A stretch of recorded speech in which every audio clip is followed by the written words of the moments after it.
मगर मुसलमानों का साथ नहीं छोड़ेंगे। ये तो भाग्य हमें अफसोस है। तुम्हें रूठने नहीं देंगे। नमस्कार, आपके साथ मैं अतुल अग्रवाल हूं। रैलियां हो रही हैं जी, सब कर रहे हैं। जैसा सब रैलियों में होता है वैसा ही मैनपुरी में सपा की रैली में भी हुआ। मुलायम सिंह जी के गढ़ में रैली थी तो भीड़ का मत पूछिए साहब, कदम रखने तक की जगह नहीं थी, या यूं कहें तिल रखने तक की जगह नहीं थी, जैसा मुहावरा और लोकोक्ति है। सबने अपनी पार्टी सपा को 30 मार खान बताया। फिर आए आजम खान साहब और मुलायम सिंह यादव साहब। इस बार सपा के दोनों सरकार थोड़े बदले नजर आए। आजम और मुलायम मुसलमानों को मनाते हुए दिखे, लेकिन भैया मनाया तो उसी को जाता है जो नाराज होता है। ऐसे में समाचार प्लस जो बड़ा सवाल पूछ रहा है वो ये कि क्या सपा की विशेष ताकत मुसलमान माननीय मुलायम सिंह जी यादव और सपा से नाराज चल रहे हैं? अगर नाराज नहीं चल रहे हैं तो फिर नाहक ही मनाने की कोशिशें क्यों हो रही हैं? इस मुद्दे पर हम आज बातचीत करेंगे। अमिताभ अग्निहोत्री जी हमारे मैनेजिंग एडिटर हमारे साथ दिल्ली से हैं। राज्य मंत्री साहब हमारे साथ हैं। आप एसपी यादव साहब आप लखनऊ से हमारे साथ हैं। हृदय नारायण दीक्षित साहब हैं, आप भाजपा की नुमाइंदगी कर रहे हैं। और भाई राजीव त्यागी हैं, आप कांग्रेस के नेता हैं, आप भी हमारे नोएडा स्टूडियो में मौजूद हैं। आप सभी का तहे दिल से बहुत बहुत स्वागत। तो मैनपुरी में सपा की देश बचाओ देश बनाओ रैली हुई। रैली में सपा के सभी दिग्गज नेता मौजूद रहे। रैली से अखिलेश यादव जी ने सपा सरकार की योजनाएं गिनाई। साथ ही सपा के दिग्गज नेता मुसलमान वोट बटोरने की कोशिश करते नजर आए और उन्हें मनाने की कोशिशों में भी जुटे रहे, जिससे सवाल बड़े खड़े हो गए।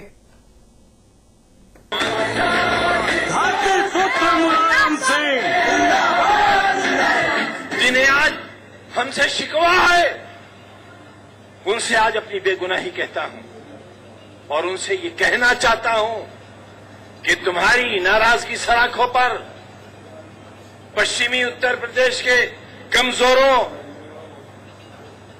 इस साजिश को पहचानो। इस मैदान में खड़े हुए लोगों, तुम्हारे कांधों पर बहुत बड़ा बोझ आया है। मैं नहीं समझ पा रहा हूं, तुम इसे क्यों नहीं समझना चाहते? मुजफ्फरनगर दंगों का ठीकरा सांप्रदायिक ताकतों पर फोड़ने के बाद भी सपाई सिकंदरों का मन बेचैन है। दंगों से उपजी नाराजगी के बाद सपा को ये डर सता रहा है कि कहीं मुसलमान भाई अंदर खाने नाराज तो नहीं, क्योंकि बिना मुसलमानों की मोहब्बत के मौलाना मुलायम की दिल्ली वाली दिली मुराद पूरी नहीं हो सकती। ये तो भाग्य हमें अफसोस है। मुजफ्फरनगर में इन साप्ताहिक शक्तियों के षड्यंत्र कामयाब हो गया। हथियार बढ़िया से बढ़िया बनाए मुसलमान। बताओ कपड़ा सबसे बढ़िया कौन बनाता है? बनारसी साड़ी कौन बनाता है? आपके लखनऊ की जो बनाई जाता है कपड़ा वो कौन बढ़िया बनाता है? मुसलमान। बताइए बाल कौन बढ़िया काटता है? मुसलमान। ये कपड़ा जिससे पहने हो बताओ ईमानदारी से किसे आपने सिए हैं? मुसलमान। बताओ मुसलमान का सिला हुआ कपड़ा कितना पहने हाथ का? बताइए आप। कपड़ा वो बढ़िया सीता है, बाल वो बढ़िया काटता है। दस्तकारी आज 80% नोट कर लो सभी समाजवादी पार्टी के लोगों, दस्तकारी 80% आज भी मुसलमानों के हाथों में है। और दस्तकारी से देश आगे बढ़ रहा है। देश के विकास में किसी ने किया, बार बार हम दोहराते हैं, मुसलमान और किसान ये दोनों ने देश के विकास को आगे बढ़ाया है। सो जाएंगे भूखे, बिस्तर हटा देंगे, कांटे बिछा लेंगे, मगर मुसलमानों का साथ नहीं छोड़ेंगे। यही है हमारी बेगुनाही। हमारी बेगुनाही का एहसास करो। ये लोग चाहते हैं तुम नाराज हो जाओ, तुम हमसे अलग हो जाओ। आखिर ऐसा क्या हुआ कि आजमगढ़ रैली से मैनपुरी रैली तक आते आते सपा सफाई की मुद्रा में आ गई? क्यों सपा को मुसलमानों की नाराजगी का डर सता रहा है? क्या माननीयों को लगने लगा है कि मुजफ्फरनगर दंगों के बाद मुसलमान मुलायम से नाराज हैं? और अगर हाँ, तो क्या ये डर वाजिब है? और अगर मुसलमान वाकई नाराज हैं, तो क्या केवल सफाई भर से दंगों की धुंध दिलों से छट जाएगी?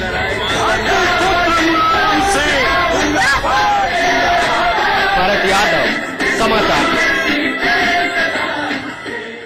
चलिए पहले चर्चा का दायरा हम खींच लेते हैं अमिताभ जी। देखिए, मैनपुरी की रैली कई मानों में आजमगढ़ की रैली से ज्यादा महत्वपूर्ण है मेरे लिए। एक तो इस इलाके से मुलायम सिंह यादव लोकसभा के सदस्य हैं और ये पूरी पट्टी जिसको मैं यादव पट्टी कहता हूं, इस पर अगर आप जाएं ना by road by car, Dikshit ji मेरी बात से सहमत होंगे क्योंकि दीक्षित जी यायावर राजनेता हैं, पूरा प्रदेश घूमते हैं, उस पूरे पट्टी पर चले जाइए दीक्षित जी, आगरा से आप फिरोजाबाद शिकोहाबाद की सीमा जैसे पाएंगे, वहां से लेके धुर इटावा अंत तक, कानपुर शुरू हो वहां तक, आपको केवल सड़क पर भी किसी दूसरे दल का झंडा, डंडा, फोटो, कैलेंडर नहीं मिलेगा, किसी का नहीं, कांग्रेस का भी नहीं, भाजपा का भी नहीं, बसपा का भी नहीं, न हाथी है, न पंजा है, न कमल है।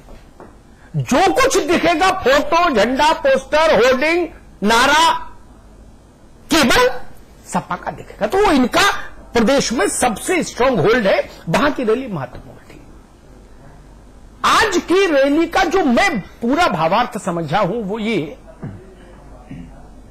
कि समाजवादी पार्टी के मुखिया की जो पूंजी थी, आज बहुत सारी बातें जो इस मामले में महत्वपूर्ण थी वो आजम खान साहब ने कही है। उन्होंने 30 अक्टूबर 1990 का उल्लेख किया 3 बार। उन्होंने कहा 30 अक्टूबर 1990 वाले मुलायम सिंह पर शक किया जा सकता है क्या? 30 अक्टूबर 1990 वाले मुलायम सिंह को क्या किसी के सर्टिफिकेट की जरूरत है क्या? इसका अर्थ यह कि मुजफ्फरनगर की लपटों के बाद और मोदी के उत्तर प्रदेश में सक्रिय होने के बाद 2 घटनाएं समानांतर घट रही हैं। समाजवादी पार्टी को के लिए राजनीतिक तौर पर यह बेहद जरूरी था कि वह अपनी पुरानी राजनीतिक पूंजी को सहेजकर, समेटकर सुरक्षित रखे। ऐसे ना हो कि ना खुदा ही मिला ना विसाले सनम। तो इसलिए उसको साधने की जो कोशिश है, आज की पूरी रैली का स्वर देख लीजिए आप। शिवपाल महत्वपूर्ण वक्ताओं में थे, मुलायम सिंह जी थे, आजम खान साहब थे और मुख्यमंत्री खुद। मुख्यमंत्री ने तो कोई पॉलिटिकल ज्यादा भाषण नहीं दिया, उन्होंने अपने को अपनी योजनाओं तक कन्फाइंड रखा। लेकिन इन आजम खान और मुलायम सिंह, इन दोनों के भाषणों ने ये बात साफ की कि समाजवादी पार्टी की पहली प्रायोरिटी ये है कि जो उसके अकाउंट में पैसा है, ऐसा नहीं हो कि उसमें कोई दूसरा अपना एटीएम कार्ड लगा के पैसा विड्रॉ कर ले जाए। तो पहले पासवर्ड बदलो और ब्लॉक करो कि मेरा एटीएम मेरे ही द्वारा संचालित हो। देखिए जी, गलत तो नहीं कहा ना? बिल्कुल। एसपी यादव साहब, ये सवाल जेरे बहस आज है कि नाहक ही हम एक विशेष वर्ग को नाराजगी उसकी दूर करने के लिए प्रयत्नशील क्यों हैं? भाई जो रूठा है उसको ना मनाएं। आप मना रहे हैं यानी वो आपसे रूठे हुए हैं, और अगर रूठे नहीं हैं तो आप नाहक ही मना क्यों रहे हैं?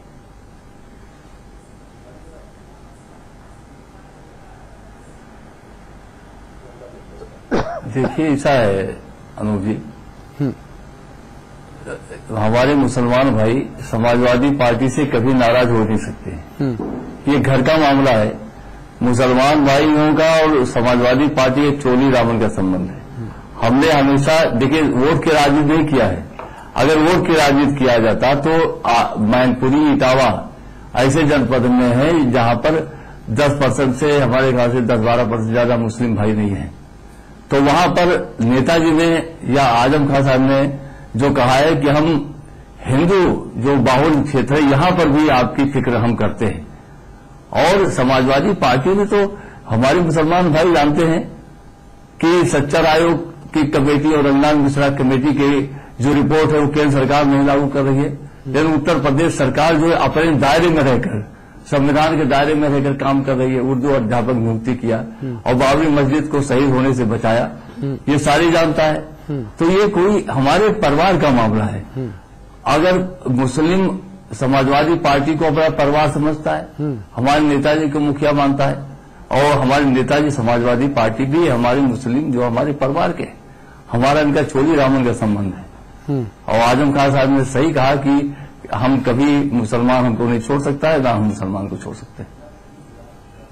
भाई राजीव त्यागी, कांग्रेस की जो विरासत है, पटेल जी को मोदी जी हाईजैक कर रहे हैं, महात्मा गांधी जी को आजम खान साहब ने हाईजैक करने की कोशिश की, इन दोनों घटनाओं के बीच जो रूठे नहीं, उनको हिंदू बहुल क्षेत्र में भी याद रखने की वकालत और दलील देते हुए अगर मनाने की कोशिश की जाए तो कांग्रेस का रिएक्शन क्या है इस पर?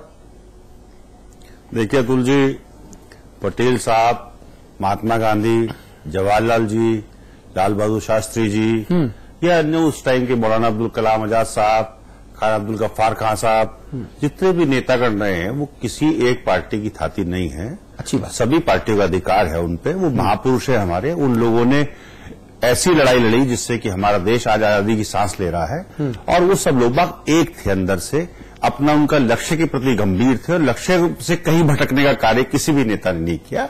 वैचारिक मतभेद होना प्रजातंत्र की पहली शर्त है कि वैचारिक मतभेद होने चाहिए। अच्छी बात है। रही बात इसकी कि जो समाजवादी पार्टी के लोग बात कर रहे हैं, मेरा इसमें कहना यह है कि कांग्रेस पार्टी ने कभी भी जातीय विद्वेष और सांप्रदायिक विद्वेष की बात नहीं की, और हम लोग बात कभी करेंगे भी नहीं इस बात को। हम लोग बात जातीय विद्वेष की बात करते या सांप्रदायिक विद्वेष की बात करते तो 23 साल हो गए हम लोगों को उत्तर प्रदेश में बिना राज के।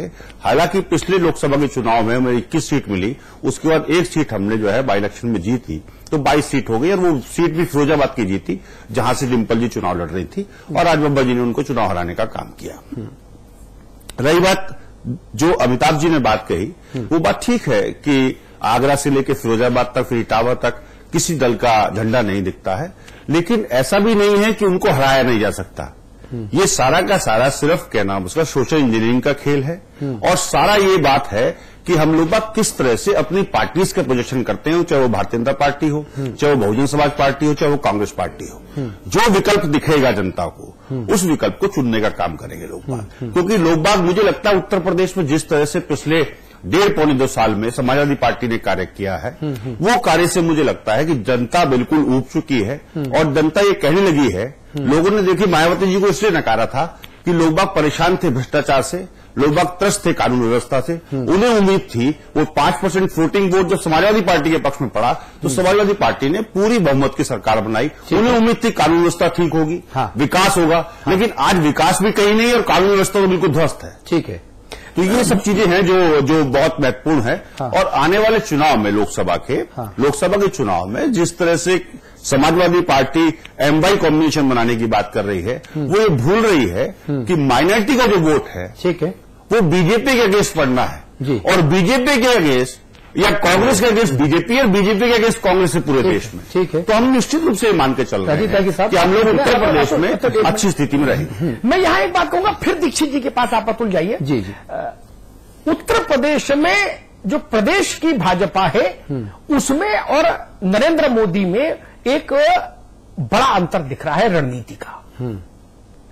नरेंद्र मोदी शायद इस बात को उत्तर प्रदेश के प्रदेश स्तर के नेताओं से ज्यादा बेहतर समझ रहे हैं कि मुलायम सिंह यादव और उनकी पार्टी पर मुस्लिम परस्त होने का आरोप लगाना ठीक नहीं इस चुनाव में अभी।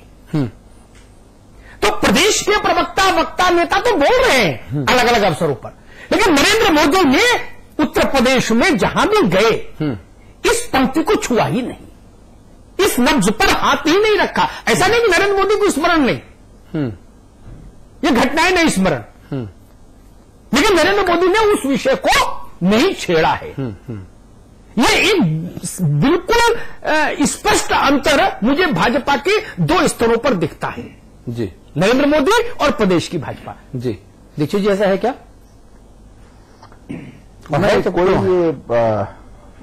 अमिताभ जी का विवेचन सम्माननीय है। उत्तर प्रदेश भारतीय जनता पार्टी और माननीय नरेंद्र मोदी जी के दृष्टिकोण में अथवा पूरी भाजपा के दृष्टिकोण में कहीं भी अंतर्द्वंद नहीं है, बड़ा स्पष्ट है। जहां तक उत्तर प्रदेश की समाजवादी पार्टी और उसके सरकार का काम, उसके द्वारा चलाया गया यहां 1.5 साल का शासन, इसका प्रश्न है, पूरे उत्तर प्रदेश